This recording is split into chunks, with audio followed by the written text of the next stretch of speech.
So that's the overview of the policy. What do awardees need to do to make the policy work?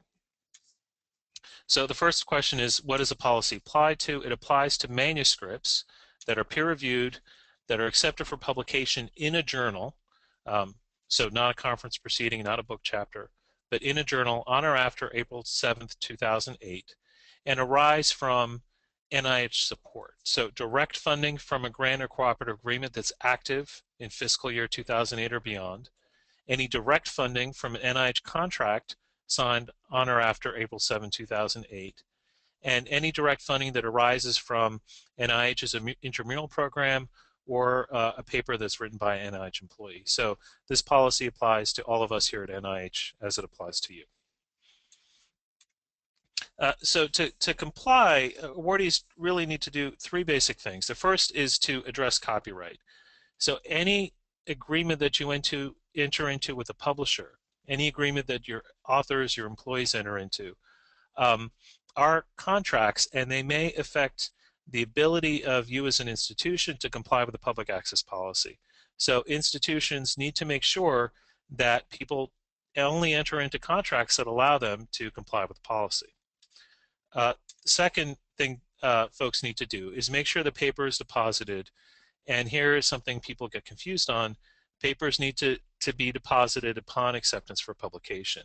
And as we've had this policy in place now for around 5 years, and we've had 4 methods that have emerged, and I'll be talking about those in more detail a little bit later on. But the first 2 methods, method A and B, are where the journal deposits the final published article directly to PubMed Central.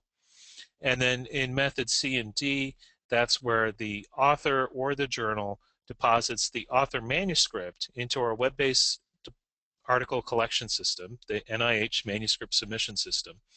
And we process that, we convert it into the format for PubMed Central, and then from there it goes to PubMed Central.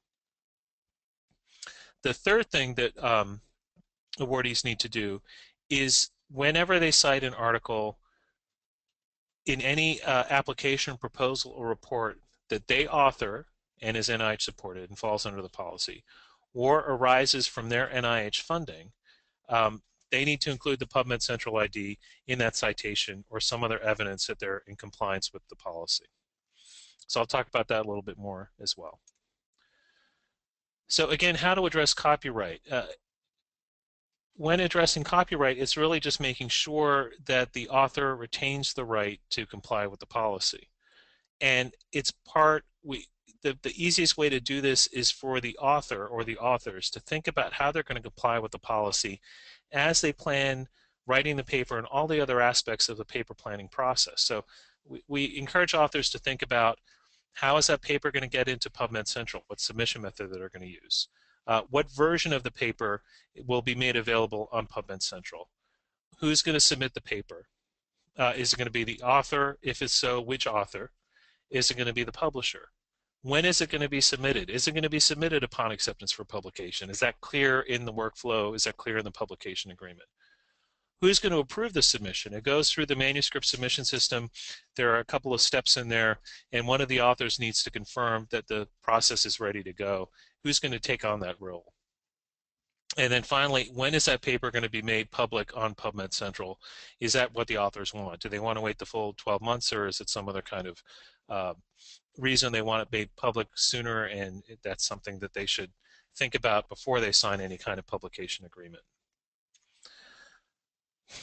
So that's what they need to think about in terms of setting up the process so they can get the paper submitted legally. But then there are different ways that practically transferring that paper into PubMed Central. And as I said, there are 4 methods. And in this little table, I just broke it down into the key issues. So first of all, what version of the paper is going to be submitted, final published article or peer-reviewed manuscript? Who is going to deposit the paper? Is that going to be the publisher, or is that going to be the author? And does everyone know what their roles are and what their timing is? And then who's going to approve that paper for processing? If the publisher is sending us the final published article, this isn't something the author needs to think about. But if we're working with the final peer-reviewed manuscript, Under methods C or D, it's going to go through the NIH manuscript submission system, and the author is going to have to approve the paper.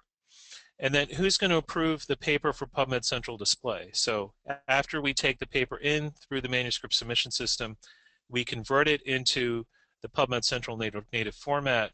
Who's going to make sure that that conversion was done correctly and review the second set of galley proofs? It's going to be an author.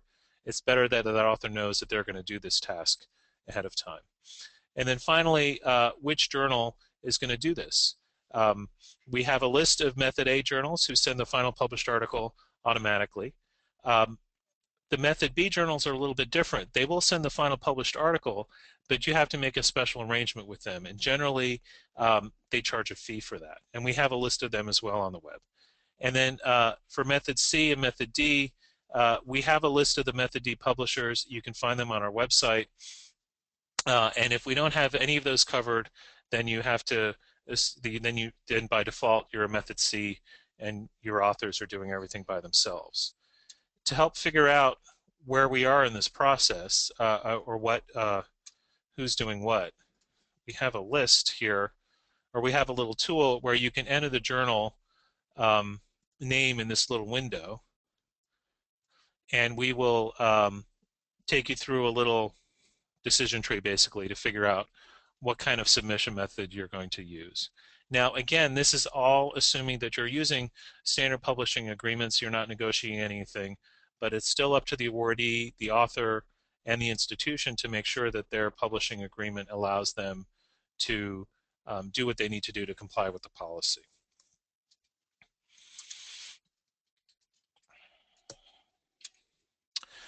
The next thing authors need to do, investigators need to do, is to include some evidence of compliance with the policy every time they cite their paper in an NIH application, proposal, or progress report.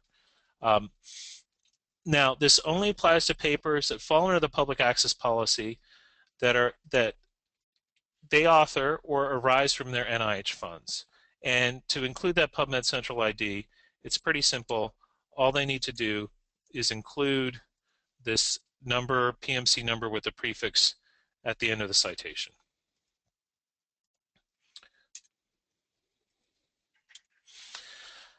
Now, the PubMed Central ID is only issued when the paper has been published, when it's been, so we have some record to put into PubMed Central. When the paper is in press, there's no PubMed Central ID. So we have these workarounds. So for example, if you're using a Method A or B journal where we're getting that final published article directly, you don't have any kind of paper in press, or we don't have any kind of paper in press. So what we ask for you to include is the text PMC journal in process, so we know that you know that the paper is coming to us. If it's a Method A journal, we know to expect that paper. We have a list of Method A journals. If it's a Method B journal, we know that you've made that arrangement with the Method B journal publisher to have that paper sent to us. You've paid the fee. You've done whatever you need to do. If you're going through the manuscript submission system, as soon as you submit the paper, as soon as you send us a copy of a paper, you will get a PDF receipt, which will include this manuscript submission ID. And that you can include at the end of the citation. So this process of getting this manuscript submission ID only takes about 10 minutes.